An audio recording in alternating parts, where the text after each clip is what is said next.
Chers frères et sœurs, je vous salue dans le nom de notre Seigneur Jésus. C'est un réel plaisir pour moi. D'ailleurs, comme vous le savez, c'est vraiment un plaisir renouvelé de vous retrouver devant votre chaîne. En fait, notre chaîne Maranatha Télévision. Vous savez, je peux vous faire une confidence. J'aime bien ce temps de partage de la parole de Dieu. Ça me renouvelle et ça me permet que je sois toujours d'aplomb par rapport à ce que Dieu nous demande. Et permettez que nous puissions prier pour demander la faveur de Dieu, qui vienne vraiment nous aider par son esprit. Notre Père, nous te rendons grâce.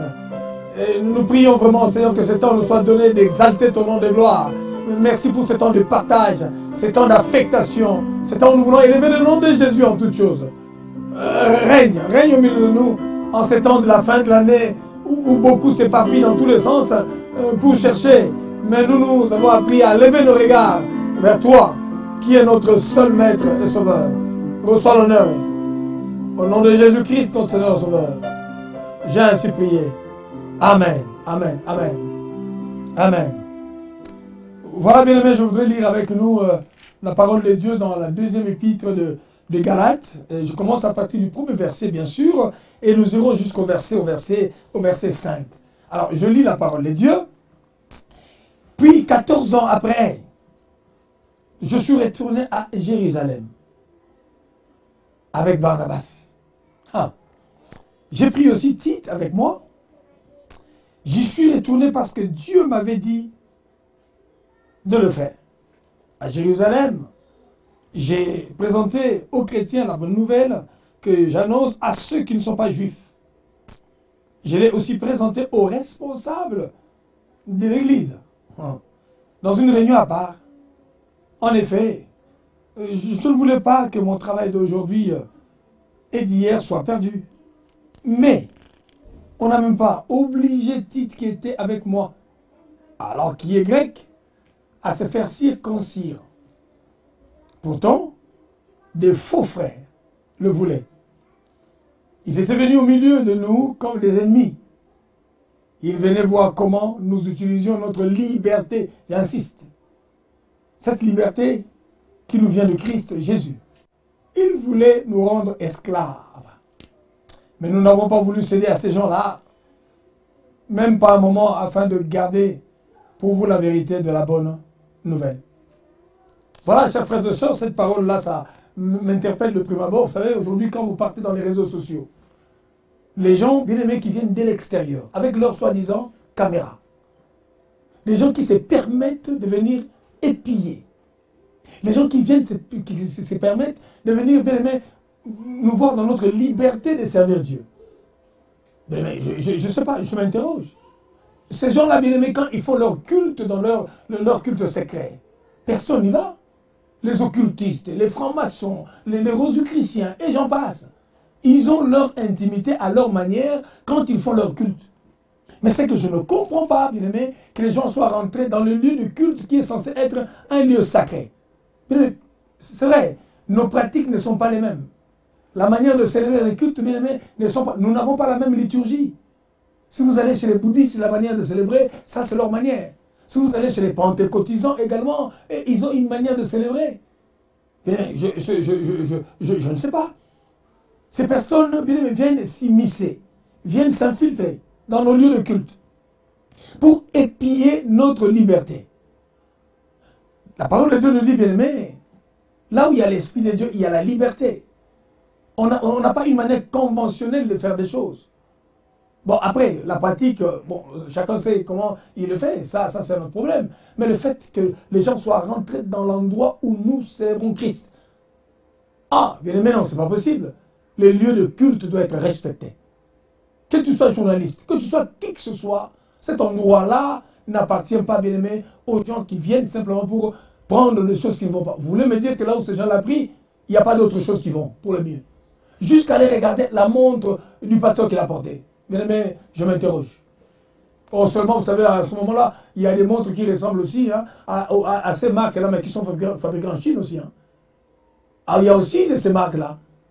Non, moi je crois que ça s'appelle, bien aimé, des choses intentionnelles dans le but de nuire. Parce que si on peut se permettre de le faire aussi ailleurs, bon, allez, ça n'est pas notre problème, parce que ça, c'est ça qui défraie la chronique, malheureusement pour incriminer les paisibles personnes qui louent Dieu, qui célèbrent l'Éternel. Non, que l'Éternel puisse nous aider dans ça. Je voudrais quand même que les chrétiens, que nous puissions ouvrir les yeux et que nous puissions avoir le droit de réplique. Par rapport, bien aimé, à tout ce qui est en train de se faire, bien aimé, par rapport à l'œuvre du Seigneur. Il est vrai qu'il y a de vrai, il y a de faux, mais ce n'est pas à eux de venir faire ce qu'ils sont en train de faire dans l'église. Alors, je reviens à mon texte. L'apôtre Paul dit ceci. Puis, 14 ans après, je suis retourné à Jérusalem avec Barnabas. J'ai pris aussi Tite avec moi. Écoutez-moi, j'y suis retourné parce que Dieu m'avait dit de le faire.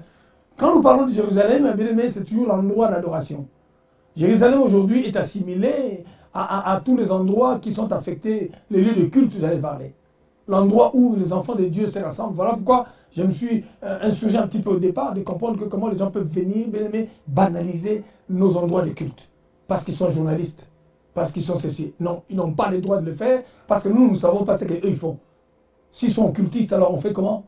On ne peut pas prendre la parole d'un occultiste, bien aimé, avec de la surenchère qu'ils mettent dessus, pour une parole d'évangile. Je reviens encore. L'apôtre Paul dit ceci. Comprenez un petit peu mon émotion, ma manière de réagir en tant que responsable d'église et bien aimé, la conscience chrétienne que nous n'avons pas laissé à ces gens-là la liberté de venir faire n'importe quoi là où nous louons notre Dieu. Bon, voilà pourquoi nous devons augmenter le niveau d'onction, augmenter le niveau de la présence de Dieu, de manière à ce que quand quelqu'un comme ça rentre, bien aimé, il est rentré comme épilleur qu'il réparte, converti et touché par la grâce de Dieu. Voilà, je reviens. Puis 14 ans plus tard, après, je suis retourné à Jérusalem. Ce que j'aime avec l'apôtre Paul, il précise. J'y suis retourné parce que Dieu me l'avait demandé. Ah, bien aimé, est-ce que nous ne continuons pas de retourner dans nos lieux d'église chaque dimanche, chaque matin? Est-ce que ce n'est pas devenu une simple habitude? Est-ce que nous ne venons pas simplement parce que, bon, nous n'avons plus la révélation de l'endroit où nous venons? Chaque jour, bien aimé, quand nous nous levons, chaque jour, comme je dis, je vais au culte, je vais à l'église, ça doit faire l'objet d'un appel. Un appel que tu reçois de la part de Dieu. Il dit, c'est parce que Dieu me l'avait demandé. Bien aimé, je prie que nous puissions sortir des habitudes, des sentiers battus. Je suis là parce que je suis choriste. Je fais ce travail-là parce que depuis des années, je suis intercesseur. Je suis prédicateur.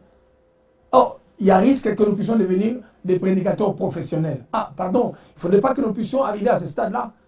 On ne peut pas devenir un enfant de Dieu professionnel. Chaque jour, cet appel doit se retentir dans mon cœur.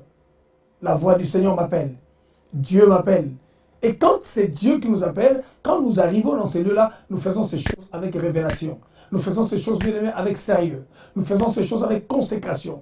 Voilà pourquoi, bien aimé, ça ne sera plus juste des allers-retours, maison, église, maison, mais ça sera des endroits de transformation. Ça sera, bien aimé, des endroits où ça vient bouleverser notre vie, qui ramène de la révolution, bien aimé, dans notre espace et partout où nous sommes. Je voudrais prier, bien aimé, pour que non seulement Dieu puisse nous ouvrir les yeux, pour que nos églises, nos lieux de culte deviennent de véritables lieux d'adoration. Vous savez, les gens, quand ils viennent s'amuser, pour dire que nous allons épier ces gens-là. Moi, je prie que le Saint-Esprit se mette en œuvre. Donc, nous devons aussi, nous aussi, arrêter de jouer dans ce lieu de culte. Arrêter de faire des choses comme si on faisait de la plaisanterie. Prions pour que le Saint-Esprit, l'Esprit de Dieu descende. Le Saint-Esprit soit permanent, de manière à ce que tous ces autres qui viennent avec d'autres intentions, visibles ou cachées, se rendent compte que dans ces lieux-là, il y a un Dieu qui existe.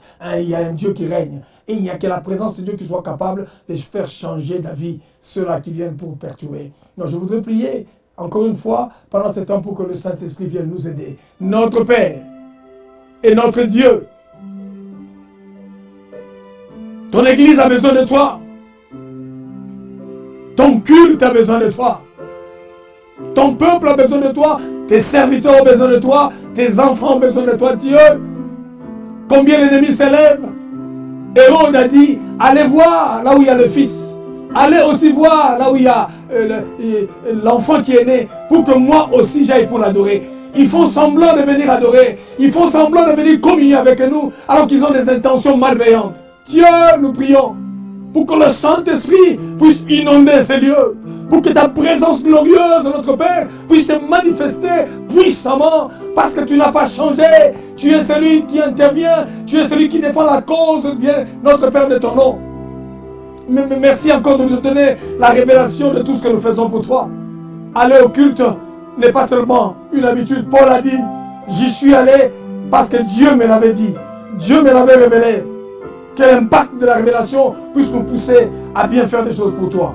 Dans le nom de Jésus-Christ, je m'oppose contre tout esprit, notre Père, de légèreté. Cet esprit qui vient nous faire croire que Dieu n'est plus là, alors que tu es là. Là où 2 ou 3 sont réunis en ton nom, ce n'est pas la présence du pasteur qui est là, mais la présence du Saint-Esprit qui est là, qui agit et qui bénit.